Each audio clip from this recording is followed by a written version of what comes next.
Good morning to all students. Beta, today we read the third chapter in your science book. Our today's topic name is synthetic fiber and plastic. तो हम start करेंगे यहाँ से कि क्या होते हैं सिंथेटिक फाइबर और प्लास्टिक। सबसे पहले है इनकी इंट्रोडक्शन में आप क्या पढ़ते हो, ध्यान से देखो। वैसे सिंथेटिक फाइबर एक्चुअल में होता क्या है, सिंथेटिक फाइबर बोला जाता है मैन मेड फाइबर को जिसे किसी इंसान के द्वारा बनाया जाए, और सिंथेटिक फाइबर केमिकल्स की हेल्प से इंडस्ट्रीज़ में, फैक्ट्रीज़ में प्रिपेयर किया जाता है। स्टार्ट करते हैं इसे।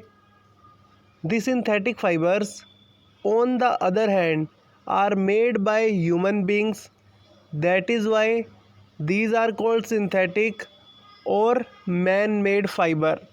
क्योंकि जो सिंथेटिक फाइबर है वो हमें नेचर से नहीं मिल रहा, वो केमिकल्स की हेल्प से प्रिपेयर किया जाता है, और क्योंकि इसको किसी मैन के द्वारा बनाया जाता है इसलिए इसका नाम हम आर्टिफिशियल फाइबर भी रखते हैं। A synthetic fibre is also a chain of small unit joint together. साथ साथ सिंथेटिक फाइबर जो बनता है प्रोडक्ट, उसको हम पॉलीमर भी बोलते हैं, और पॉलीमर जो छोटी छोटी यूनिट से बने उन छोटी छोटी यूनिट्स को हम मोनोमर बोलते हैं। अब ये मोनोमर होते क्या है एक्चुअल में, these are very small unit and each small unit is a chemical substance. अब जो हर एक छोटी छोटी यूनिट है वो एक एक केमिकल सब्सटेंस है, उससे जुड़कर एक बड़ा सब्सटेंस बनता है जिसको हम पॉलीमर भी बोलते हैं। So each small unit is actually A chemical substance. Many such small unit combine to form a large single unit called a polymer। कि जब बहुत सारी छोटी छोटी केमिकल यूनिट को जोड़ दिया जाए तब एक बड़ी केमिकल यूनिट बनती है जिसको आप पॉलीमर वर्ड नाम भी देते हो। जैसे अगर आप प्लास्टिक की बात करो तो प्लास्टिक एक तरह का पॉलीमर है। आप पॉलीथीन की बात करो, पॉलीथीन एक तरह का पॉलीमर है। अब पॉलीथीन किससे बना है? पॉलीथीन में स्मॉल यूनिट होती है इथीन। अब बहुत सारे इथीन को जोड़ दिया जाए तब जाके बनता है पॉलीथीन। तो इथीन तो उसमें क्या है, मोनोमर, और पॉलीथीन क्या है, पॉलीमर। तो ये बात आपको पता होनी चाहिए। नेक्स्ट टॉपिक देखिए। अब आते हैं सिंथेटिक फाइबर के टाइप्स। देखो इसके मेन टाइप्स क्या है, rayon, nylon, polyester and acrylic. तो रेयॉन भी इसका एक टाइप है, नायलॉन भी इसका एक टाइप है, पॉलिएस्टर एंड एक्रिलिक। तो बेटा इनके जो यूजेस हैं वो यूजेस आपको मेन याद रखने होते हैं। जैसे रेयॉन है, इससे रोप्स बनाई जाती है। नायलॉन है, इससे पैराशूट बनते हैं, जो कर्टेंस बनते हैं। नायलॉन जो है बहुत ही स्ट्रॉन्ग फाइबर माना जाता है। नायलॉन की जो वायर होती हैं, नायलॉन की वायर बहुत ही ज़्यादा स्ट्रॉन्ग होती है। तो कई लोग रॉक क्लाइंबिंग करते हैं, जो बड़े बड़े पत्थरों पर चढ़ते हैं, वो नायलॉन की वायर्स का यूज़ करते हैं। एक्रिलिक और पॉलिएस्टर इनके फैब्रिक तैयार किए जाते हैं। जो कपड़े मेनली आप विंटर्स में डालते हो वो एक्रिलिक के बनते हैं, ठीक है। और पॉलिएस्टर की हेल्प से भी आप बेडशीट वगैरह बनाते हो। देखो इनके बारे में आगे डिस्कस करते हैं थोड़ा सा।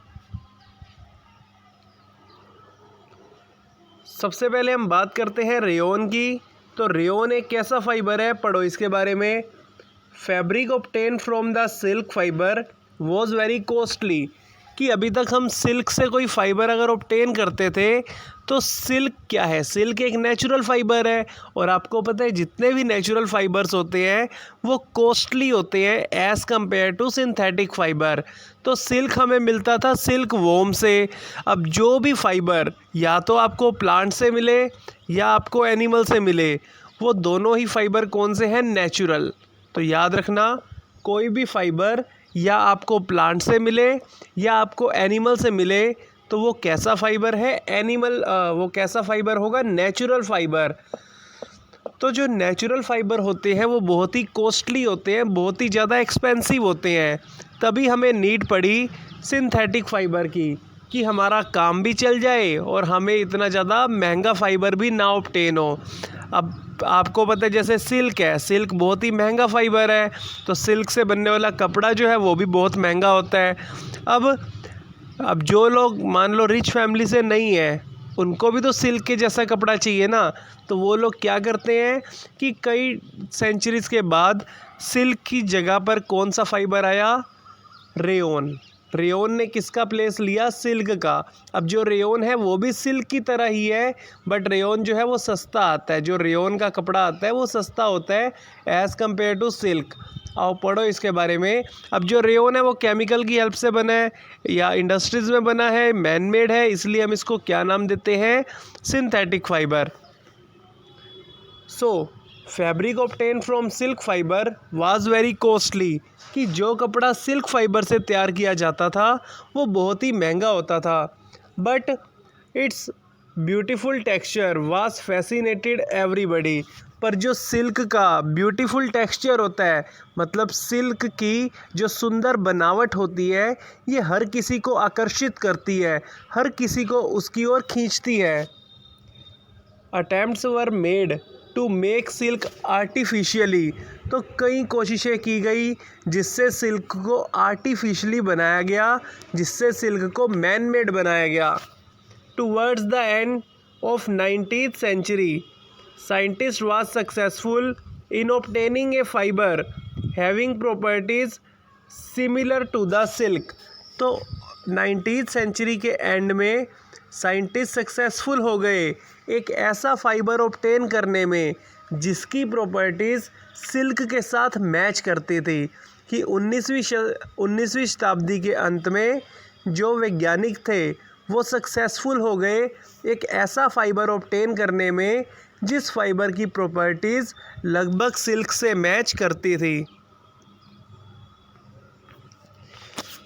आगे देखिए टाइप्स ऑफ सिंथेटिक फाइबर क्या है। यहाँ पे रेयोन के बारे में ही बात चल रही है। It can also be died in a wide variety of colour, कि आप इस पे अलग अलग तरह के कई प्रकार के कलर्स कर सकते हैं, अलग अलग वेराइटी से इस पे डाई की जा सकती है, इसके ऊपर हम रंगाई कर सकते हैं। Rayon is mixed with cotton to make bedsheet. तो यहाँ आपका एक इम्पोर्टेंट क्वेश्चन बनता है कि रेयोन से बेडशीट कब बनती है और रेयोन से कारपेट कब बनते हैं। ये बात याद रखना, अगर हम रेयोन को मिक्स करते हैं कॉटन के साथ तो रेयोन और कॉटन मिलकर बेडशीट बनाते हैं, और अगर आप रेयोन को मिक्स करते हो वूल के साथ तो रेयोन और वूल मिलकर कारपेट्स बनाते हैं। याद रखना, रेयोन और कॉटन मिलकर बेडशीट्स बनाते हैं और रेयोन और वूल मिलकर कारपेट्स बनाते हैं। आगे पढ़िए इसके बारे में। अब हम बात करते हैं नायलॉन की। अभी मैंने आपको थोड़ी देर पहले बताया था कि नायलॉन बहुत ही ज़्यादा स्ट्रॉन्ग फाइबर भी माना जाता है। ये एक सिंथेटिक फाइबर तो है, बट जो नायलॉन की वायर्स हैं वो बहुत ही ज़्यादा स्ट्रॉन्ग होती है। जो पर्वतारोही होते हैं, दैट मीन्स जो रॉक क्लाइंबर्स हैं या माउंटेन क्लाइंबर्स हैं, तो वो लोग नायलॉन वायर्स का यूज़ करते हैं माउंटेन्स पर चढ़ने के लिए, या फिर पर्वतों पर, पहाड़ों पर, पत्थरों पर चढ़ने के लिए वो नायलॉन वायर्स का यूज़ करते हैं, because they are very strong wires. पढ़ो इसके बारे में। साथ साथ जो पैराशूट है उसको बनाने में भी नायलॉन वायर्स का यूज़ किया जाता है। Nylon fibre is strong, elastic and light, कि जो नायलॉन फाइबर है वो स्ट्रॉन्ग भी है, वो इलास्टिक भी है और वो हल्का भी है, वो इतना ज़्यादा भारी नहीं होता। It was lustrous and easy to wash, कि ये लस्चरस है और इसको वॉश करना भी ईजी है। तो क्या मतलब है इसका, दैट मीन्स जो नायलॉन फाइबर है इसके अंदर चमक भी होती है। सो जो नायलॉन फाइबर है इसके अंदर चमक भी होती है एंड इजी टू वॉश, इसको धोना भी आसान है। So it become very popular for making cloth. अब ये इतना ज़्यादा पॉपुलर क्यों है, क्योंकि आपको इसकी प्रॉपर्टीज़ बता दी ना इतनी सारी, कि इसके अंदर चमक भी है, ये हल्का भी है, ये इलास्टिक भी है, इसको धोना भी आसान है। So it became very popular for making cloth, इसलिए ये बहुत ज़्यादा पॉपुलर माना जाता है क्लॉथ को बनाने के लिए। We use many articles made from nylon. अब हम बहुत सारी वस्तुओं का यूज़ करते हैं, बहुत सारे ऐसे कपड़ों का यूज़ करते हैं जो नायलॉन से बने होते हैं, such as socks, ropes, tent, toothbrush, car seat, sleeping bags, curtain etcetera. कि आप कौन कौन से मटेरियल्स का यूज़ करते हैं जो नायलॉन से बने हैं। आप जुराबे डालते हैं, आपके घरों में रस्सियाँ होती हैं जिस पे कपड़े सुखाते हैं आप, toothbrush, tent, car seat belts, sleeping bags, curtains, यहाँ तक कि जो पर्दे हैं वो भी नायलॉन के बनाए जाते हैं। अब ये इतना सब क्यों बन रहा है नायलॉन से? क्योंकि नायलॉन की प्रॉपर्टीज़ बहुत सारी है। नायलॉन हल्का भी है, नायलॉन में इलास्टिसिटी भी है, नायलॉन लस्चरस भी है, चमकदार भी है, और नायलॉन बहुत ही स्ट्रॉन्ग फाइबर है। देखो आगे, नायलॉन की कैरेक्टरिस्टिक्स के बारे में पढ़ते हैं और भी ज़्यादा briefly. Nylon fibre is strong, elastic and light. It was lustrous and easy to wash. कि नायलॉन फाइबर जो है वो स्ट्रॉन्ग, इलास्टिक और लाइट है। ये लस्चरस है, लस्चरस का मतलब होता है जिसमें चमक होती है, एंड ईजी टू वॉश, इसको धोना भी आसान है। एक बात याद रखना कि जितने भी सिंथेटिक फाइबर होंगे ना, they are all easy to wash. हम सबको आसानी से धो सकते हैं और वो जल्दी सूख भी जाते हैं। So it became very popular for making cloth. We use many articles made from nylon such as socks, robes, tents, toothbrushes, car seat belt, sleeping bags etc. तो मैंने आपको दोबारा भी समझा दिया। अब देखो नायलॉन का और कहाँ यूज़ होता है। Nylon is also used for making parachutes and ropes for rock climbing. तो पैराशूट्स को बनाने के लिए भी नायलॉन का यूज़ होता है, और जो रॉक क्लाइंबिंग के लिए आप रोप्स का यूज़ करते हो, जो रस्सियों का यूज़ करते हो, जो वायर्स का यूज़ करते हो, उसको बनाने के लिए भी नायलॉन का यूज़ होता है। अब क्यों यूज़ हो रहा है? बिकॉज नायलॉन एक बहुत ही एक स्ट्रॉन्ग फाइबर है, तो इससे बनने वाली वायर भी क्या होगी? स्ट्रॉन्ग होगी। A nylon thread is actually stronger than a steel wire. अब देखो कितनी बड़ी बात बताइए आपको कि जो नायलॉन से बनी वायर है वो एक स्टील की वायर से भी ज़्यादा स्ट्रॉन्ग होती है। तो इतना ज़्यादा स्ट्रॉन्ग है नायलॉन। इसके बाद आता है पॉलिएस्टर एंड एक्रिलिक। इसके बारे में हम थोड़ा कम ही पढ़ेंगे आज। Polyester is another synthetic fibre. Fabric made from this fibre does not gate wrinkled easily. Polyester भी एक दूसरा सिंथेटिक फाइबर है। जो पॉलिएस्टर से कपड़ा बनाया जाता है, it does not wrinkled easily, वो जल्दी ख़राब नहीं होता, जल्दी सिकुड़ता नहीं है। It remains crisp and easy to wash, ये हमेशा क्रिस्प रहता है। क्रिस्प का मतलब क्या होता है? जैसे आप क्या कह सकते हैं क्रिस्प को? बिल्कुल सही रहना, जिसमें रिंकल इतनी जल्दी ना हो, जिसमें इतनी जल्दी शिकन ना आए, उसको हम क्रिस्प बोलते हैं। ठीक है, दैट मीन्स जो कपड़ा जल्दी से ना सिकुड़े उसको हम क्रिस्प बोलते हैं, कि इसको धोना भी आसान है और जल्दी से इसमें शिकन भी नहीं आती। So it is quite suitable for making dress material, इसलिए हम पॉलिएस्टर का यूज़ करते हैं ड्रेस मटेरियल को बनाने में।